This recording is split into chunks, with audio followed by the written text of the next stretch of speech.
देखिए, uniform civil code जब पास नहीं हो पाया और शरीयत वैसा का वैसे रह गया बाबा साहब के बड़े कोशिश करने के बावजूद, तब बाबा साहब को ये समझ आया कि अभी समय नहीं आया है कि ये यूनिफॉर्म सिविल कोड लाया जा सके, इसलिए उस मामले को directive principle of state policy में डाल दिया गया। लेकिन जब तक directive principle of the state policy चल रहे होंगे तब तक क्या, हिंदू समाज में जो विषमताएं मुगलों के और अंग्रेजों के समय पर आ गई हैं, नई नई थ्योरियां निकल आई, कुछ आर्यन थ्योरी निकल आई और आर्यन थ्योरी में कह दिया गया कि जो उत्तर भारत के लोग हैं वो तो बाहर से आए थे।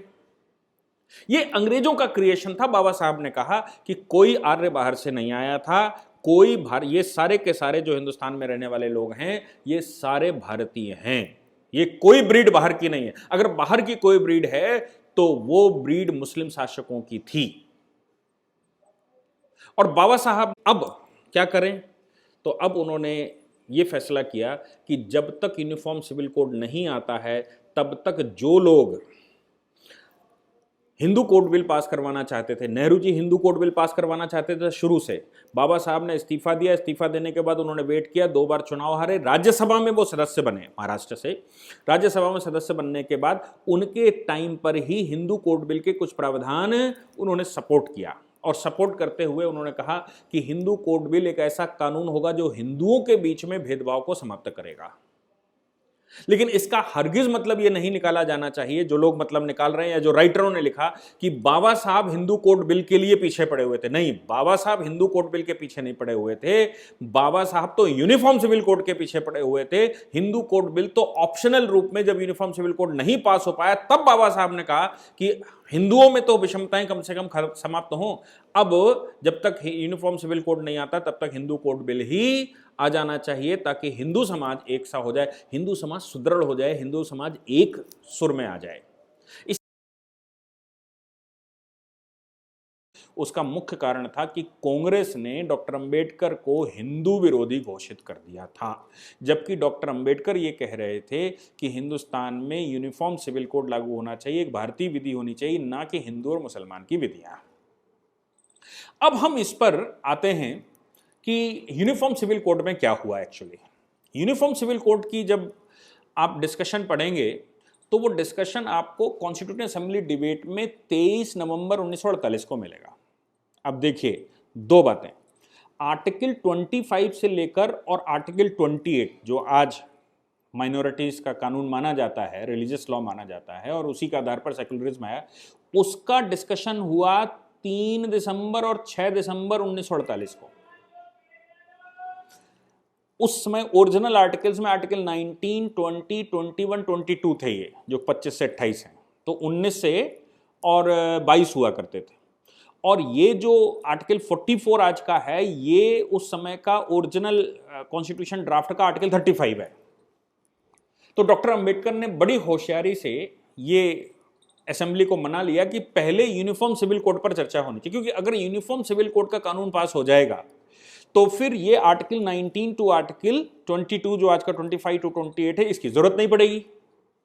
इसके डिस्कशन शुरू हो गए। डॉक्टर अंबेडकर ने कहा आर्टिकल 44 की डिबेट में, डॉक्टर अंबेडकर ने कहा देखिए हिंदुस्तान में यूनिफॉर्म सिविल कोड लागू होना चाहिए, हिंदुस्तान में एक विधि होनी चाहिए और सबको जो इनहेरिटेंस का लॉ है, सक्सेशन का लॉ है, एडॉप्शन मेंटेनेंस का लॉ है या फिर जो मैरिज का लॉ है, भारत में एक सा लागू होना चाहिए। और केवल पद्धति जो अडॉप्ट करना चाहता है वो अपनी पद्धति अडॉप्ट करता है। जैसे हिंदुओं में भी अगर हिंदू मैरिज एक्ट पढ़ोगे तो उसके सेक्शन 8 में ये व्यवस्था दी गई है कि दोनों परिवारों में से कोई एक विधि जो वो चलाते आए हों उस कस्टम से अगर उनका विवाह हो गया है तो फिर वो विवाह मान्य माना जाएगा। यानी कि सप्तपदी पढ़ा जाना यह आवश्यक नहीं है, लेकिन उन्होंने साथ में यह भी कहा अगर सप्तपदी से विवाह होता तो 8वां सप्तपदी पढ़ने के बाद वो विवाह कंफर्म मान लिया जाएगा। लेकिन अगर वो सप्तपदी से विवाह नहीं करते तो भी वो जिस विधि से भी विवाह करें, केवल कम्युनिटी उसको स्वीकार करती हो कि ये विवाहित हैं तो वो विवाहित मान लिए जाएंगे और उनके ऊपर अब मैरिज के लॉज लागू हो जाएंगे। तो मैरिज की विधि अपनी हो सकती थी। डॉक्टर अंबेडकर ने कहा कि देखिए ये जो प्रैक्टिस है लॉ और रिलीजन की, ये प्रैक्टिस अंग्रेजों ने भारत में शुरू की। उससे पहले भी भारत में लॉ और रिलीजन अलग अलग रहा है, लॉ रिलीजन का पार्ट नहीं रहा है। तो जो व्यक्ति भी अपने रिलीजन को फॉलो करना चाहता है वो अपने रिलीजन को फॉलो करे, लेकिन जहां लॉ की व्यवस्था की बात आती है उसमें यूनिफॉर्म सिविल कोड होना चाहिए। अब मैं पर्सनल लॉज और रिलीजन को अलग करने का प्रयास करता हूं। ये डॉक्टर अंबेडकर के शब्द हैं, आप चाहें तो मैं लिंक दूंगा, उस लिंक पर जाकर आप उसको पढ़ सकते हैं।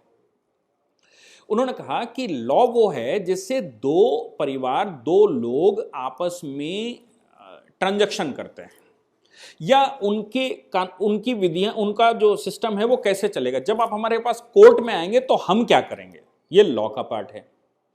और रिलीजन वो है जो आपका अपना स्वतंत्र अधिकार है।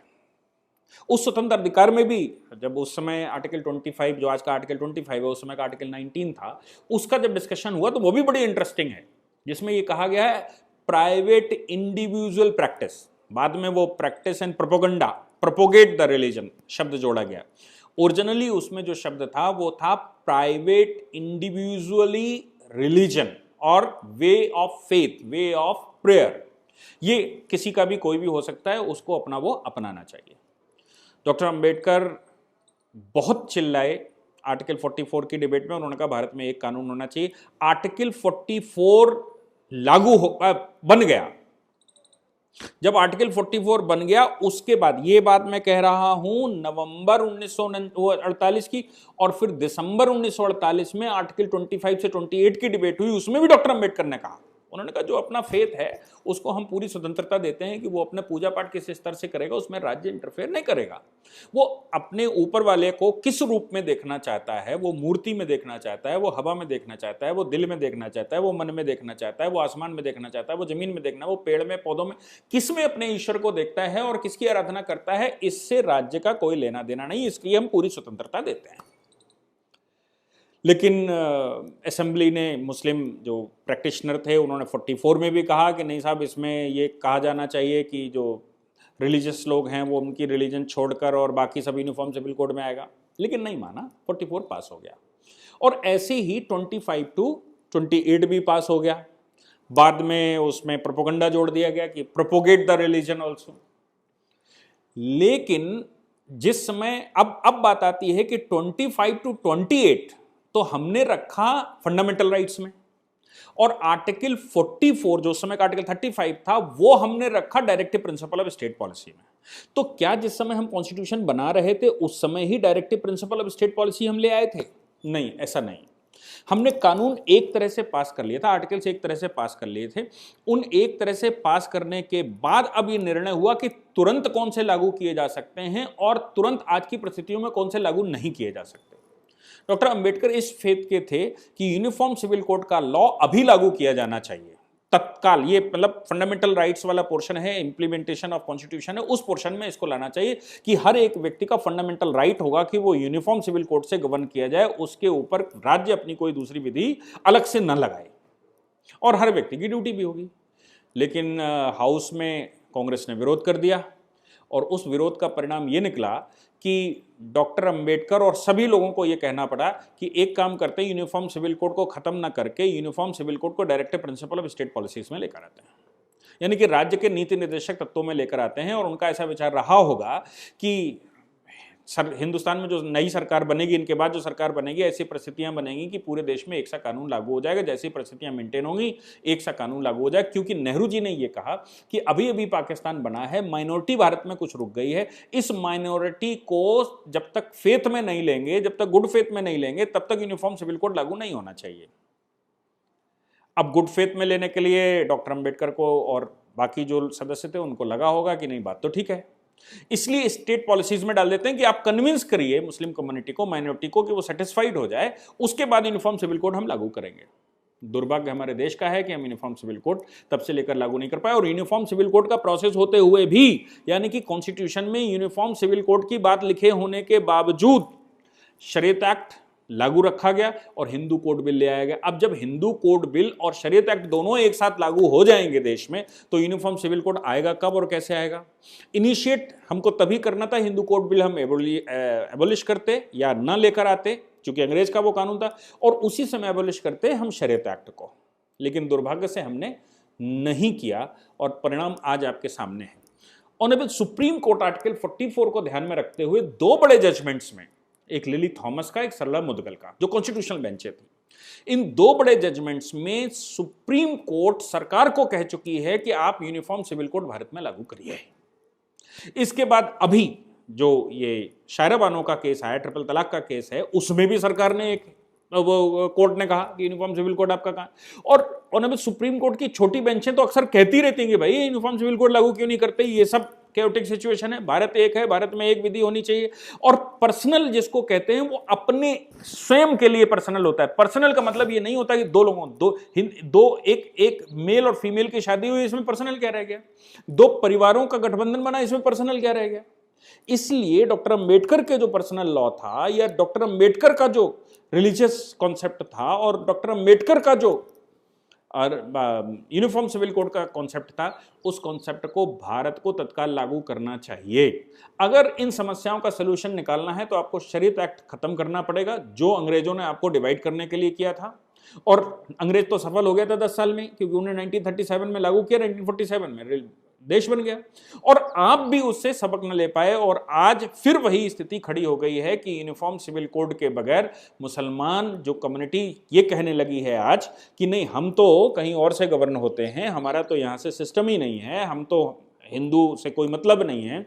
जबकि 1937 तक उसकी प्रैक्टिस सारी वही थी जो हिंदुस्तान में प्रैक्टिस होती थी। क्यों? क्योंकि वो स्वयं भी जानता था कि मैं स्वयं हिंदू हूं बेसिकली। लेकिन जब आपने आर्टिकल 25 में right to practise and propagation रख दिया, ये मौलाना आज़ाद का खोपड़ी थी कि उन्होंने ये प्रोपोगेशन का नतीजा ये निकला कि आप ये तबलीगी जमात को बंद नहीं कर पाए। प्रोपोगेशन का मतलब ये निकला कि आप देवबंद को बंद नहीं कर पाए, आप बरेलवी को बंद नहीं कर पाए, आप बहुत सारे देश में मुस्लिम यूनिवर्सिटीज और मुस्लिम कॉलेजेस, मुस्लिम स्कॉलर्स, मदरसे और ये सब चल रहे हैं। वो नतीजा है आर्टिकल 25 में जो प्राइवेट इंडिविजुअल रिलीजियस प्रैक्टिस था, उसको आपने religious practice and propagation of religion शब्द में कन्वर्ट किया। उसका नतीजा निकला कि आज देश में बड़ी भयावह स्थिति आ चुकी है। कैसे सुधरेगी? मुझे लगता है कि हिंदुस्तान के जो राष्ट्रवादी मुसलमान हैं उनको खुद कहना चाहिए कि 1937 से पहले जाइए, हमारी प्रैक्टिसेस हिंदुस्तान की हैं, हम हिंदुस्तान के रहने वाले, हम हिंदुस्तान के मुसलमान हैं, ना हम ईरानी हैं और ना ही हम तुरानी हैं। और बाकी के हिंदू समाज को सरकार के ऊपर दबाव बनाना चाहिए कि पूरे देश में एक यूनिफॉर्म सिविल कोड लागू किया जाए। बनाया जा सकता है वो ऐसे कि जिस समय नरेंद्र मोदी जी की सरकार बनी देश में, तो हमने 2019 के चुनाव में ये परिणाम देखा कि लोगों मस्जिद में जाना बंद कर दिया, लोगों ने रिलीजियस टोपी लगानी और ये सब बंद कर दिया। 2019 के चुनाव में लोग मंदिर जाते दिखाई पड़े। क्यों? क्योंकि मेजॉरिटी कम्युनिटी जो है वो आज नरेंद्र मोदी के साथ खड़ी थी। अगर आप सरकार के साथ खड़े होंगे, आप देश में दबाव बनाने में सफल होंगे, तो आपके देश को सुधारने के लिए सरकार स्टेप ले सकती है, लेकिन प्रेशर हमको बनाना पड़ेगा, सरकार को हमें कन्विंस करना पड़ेगा। धन्यवाद।